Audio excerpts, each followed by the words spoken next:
Kisumu otwe jela kuom higni 20 jago moro ma itudo gi kuo mar mwandu mag keyo teko sitima koriwo koda kama sinde mag transfoma.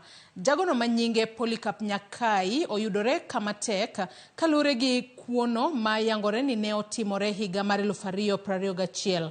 Kaka jafombo marwa James Okoth lero, kambi mar Kenya Power kod jopiny orwako ng'eto makamano.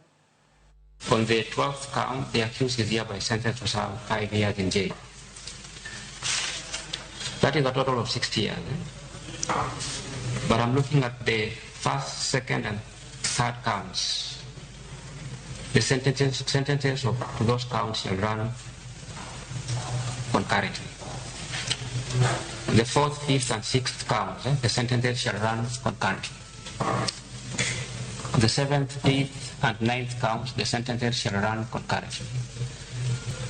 On the 10th, 11th, and 12th counts, the sentences shall run concurrently. That reduces the 60 years to 20 years.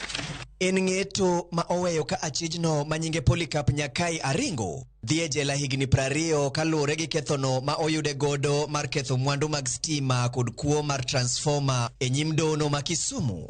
Polycarp oyangi ni ne okwalo transfoma odiechienge mopogore opogore e kind otieno mar tarik 4 kod 5 dwe mar 10 higa 2021 e gwenge mangere e sub county Maseme. Transfoma manengo ne oheo siling 256 gi 100 kendo bang'a pedha ne omake tarik 5 dwe mar 11 higano. Kotwak bang' burano, Benard Mbaka ma en jatij kambi mar keyo stima kata Kenya Power kendo jatend weche arita e alora ma Nyanza e lo Kenya Power olero kaka gisebedo ka gipedho achijno kendo koro gimor kod ng'eto mado ogolo. This started with an arrest on 4th November 2021 when Polycarp was arrested for having a series of vandalism within the region. This is not his first case. I happen to have been the chief security officer in Mount Kenya, and I handled his case in Meru. I have handled his case in Mazeras, Mombasa.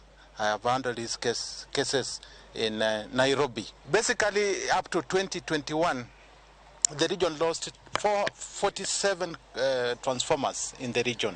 That is amounting to over 625 million. This is a case where the court has handled it very well, and we do appreciate the efforts by the court. Kalure gi jopiny, kuo gi stima miyo giyudo lal mopogore, ahinya to johala kakata weche arita bende kethore e kindego. Gikuo stima ka jokuo osekwalo hinyo malich. Sana ja biashara kaka ja welding, iyudo ne kosekwal transformer tich chung.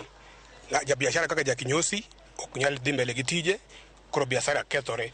Koro wa appeal to the government mondo joma chal kamano ko yudgi timiyo gi kum mageri. To stima kolal to miyo asida mang'eny kabisa nikech samolal kamano to ntiere jonjoro be madwano kwal. Gik mwatiyo stima kaka gik fridge, gik moko kethore. Nyithindo bok nyal study maber nikech stima no ema gitiyo go e study mondo gipuonjre ka sama gin e rusa ni endi. Tend kambi mar keyo stima bende olero okenge magisekao mar neno ni giduoko chien kuom mag gige stima ka bende giwacho ni gitiyo machiegni gi jopiny ka achiel gi apisas magarita e kor gwenge e medo arita mag mwandu gige stima. Samolal no wan gi sida.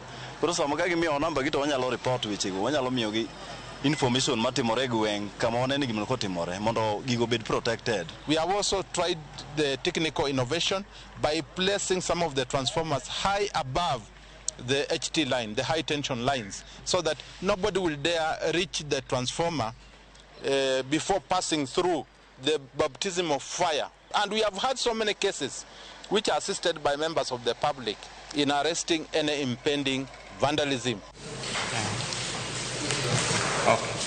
Kum machalo kod ma igeno ni biro dwoko chien kuom mag gige stima e pachoka ka bende ikwayo jopiny mondo ochwal report mabiro konyo e pedho achije ma itudo gi kuo gige stima. James Okoth, Ramogi TV.